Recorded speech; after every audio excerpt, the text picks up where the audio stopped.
The Supreme Court notes that reservations cannot be made indefinitely.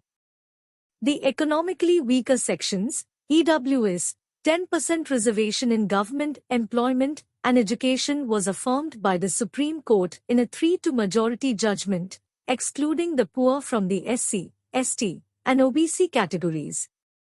The SC bench noted that the reservation should not last indefinitely, and that if it does, it becomes a vested interest. Justices Bela M. Trivedi and J.B. Pardiwala pointed to the period that the Constitution's authors had in mind for establishing national reservations when they authored to different and concurring opinions with Justice Dinesh Maheshwari in support of the EWS quota. Essential points made by the SC.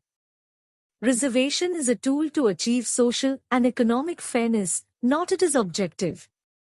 It should not be permitted for reservations to develop into entrenched interests. The real solution, however, lies in eliminating the causes that have led to the social, educational, and economic backwardness of the weaker sections of the community. This effort to eradicate the causes began as soon as India gained its independence about 7 decades ago, and it is still ongoing. The long-term growth and widespread adoption of education have significantly reduced the class gap. As higher percentages of backward class members acquire acceptable levels of education and employment, they should be removed from the backward categories so that focus may be devoted to those groups requiring support. Under such situations, it is imperative to assess the processes for identifying and classifying the underprivileged and determine if the standards chosen or used for this purpose still hold true in the modern world.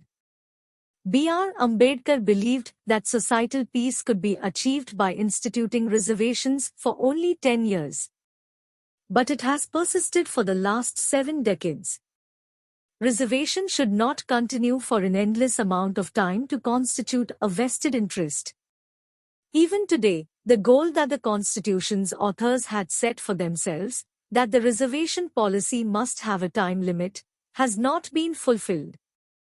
This goal was intended to be accomplished after the Constitution had been in place for 50 years.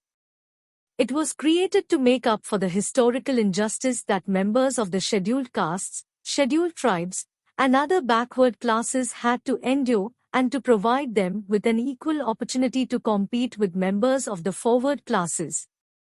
The reservation system has to be reviewed in the interest of the whole community as a step toward transformational constitutionalism as we approach the 75th anniversary of our independence. According to Article 334 of the Constitution, when 80 years have passed since the Constitution's inception, the provisions about the reservation of seats for SCs and CENs in the House of the People and in the legislative assemblies of the states would no longer be in force.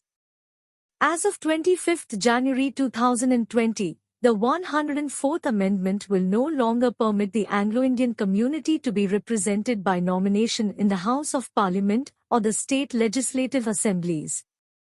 Therefore, a similar time restriction, if defined, for the specific provisions in respect of the reservations and representations given in Articles 15 and 16 of the Constitution might be a road forward leading to an egalitarian, casteless and classless society.